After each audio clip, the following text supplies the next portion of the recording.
Assalamualaikum warahmatullahi wabarakatuh.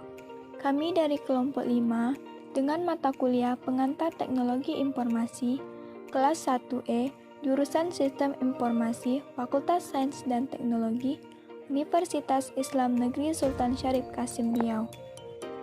Di sini kami akan menjelaskan bagaimana membuat sebuah e-commerce dengan dosen pengampu Ibu Siti Monalisa STMkom. Sebelum itu, perkenalkan dari kelompok kami yaitu saya Dela Harmutika, Fandi Rahmat Halim, dan Nadila Andrika. Baiklah, di e-commerce ini kami menggunakan WordPress, yang mana sebuah platform pembuatan website yang bisa digunakan secara gratis dan bebas untuk dimodifikasi oleh siapa saja. Selain itu, WordPress menyediakan plugin yang memudahkan pengguna untuk menambahkan fitur di website hanya dengan sekali klik. Di sini, proses transaksi yang terjadi juga melakukan pembelian secara online. Dengan jenis transaksi C2C yang mana merupakan konsumen menjual secara langsung ke konsumen lain atau mengiklankan jasa pribadi di internet. Dapat juga disebut sebagai pelanggan ke pelanggan, yaitu orang yang menjual produk dan jasa ke satu sama lain. Nah, di sini kami sudah membuat sebuah website bisnis online yang menggunakan WordPress. Dapat dilihat dari tampilan pertama yaitu ada home, produk, about, kontak, dan akun.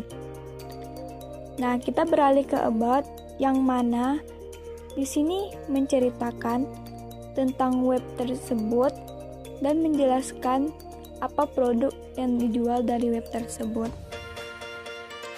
Selanjutnya beralih ke kontak yaitu ada nomor HP dan alamat lengkap yang bisa dihubungi. Lanjut beralih ke home yang mana di home ini kita bisa melihat apa saja produk yang sedang dijual dan bisa dipilih produk mana yang ingin dibeli. Salah satu contohnya jika ingin membuat pemesanan yaitu klik salah satu produk yang sedang dijual, contohnya gelas mesin dingin. Lalu masukkan ke keranjang, lalu klik lihat keranjang yang ada di atas.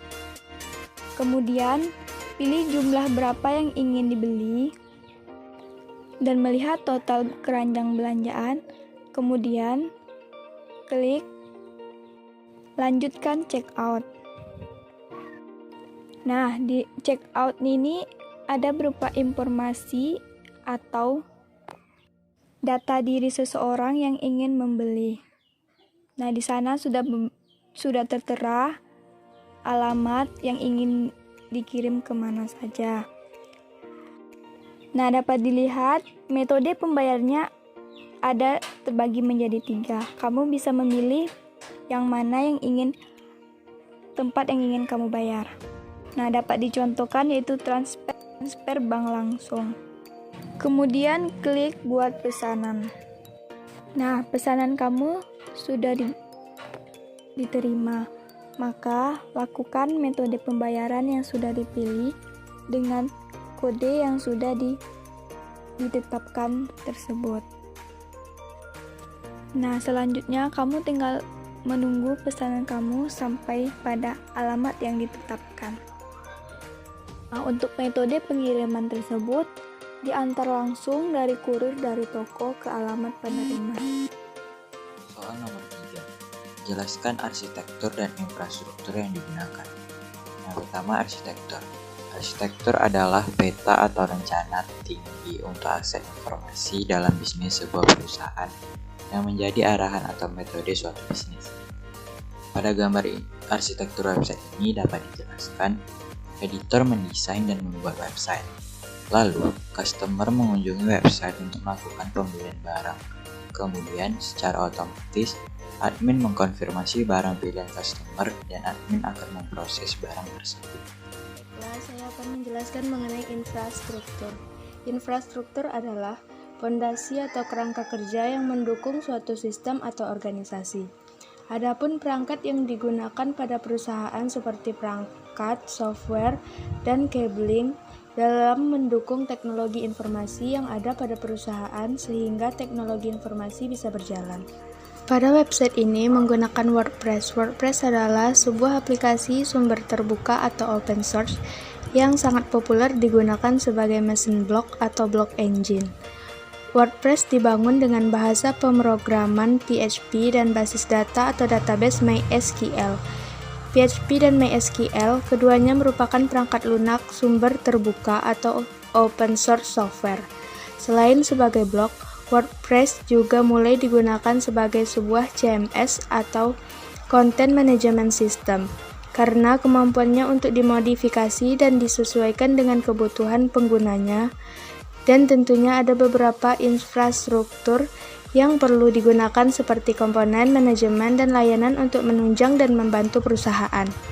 Beberapa macam infrastruktur yang digunakan seperti komputer, handphone, jaringan internet, serta yang mencakup dari infrastruktur. Yang ketiga, layanan cloud computing. Sebelumnya, kita harus mengetahui apa itu cloud computing. Cloud computing adalah sistem berbasis cloud atau penyimpanan awan yang penggunanya akan melakukan pengolahan data komputasi melalui internet.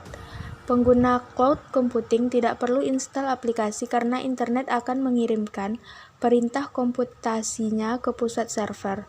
Kemudian internet akan mengantarkannya kembali atau feedback dari pusat server kepada pengguna berupa hasil perintah olahan data.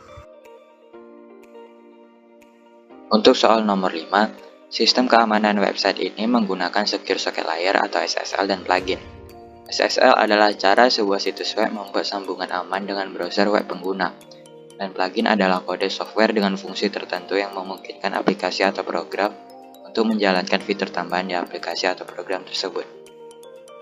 Nama plugin web ini adalah Advanced Security, yang dimana berfungsi untuk merahasiakan data konsumen dari nama, alamat, dan nomor telepon. Sekian dari presentasi kami, semoga bermanfaat dan terima kasih sudah mendengarkan. Wassalamualaikum warahmatullahi wabarakatuh.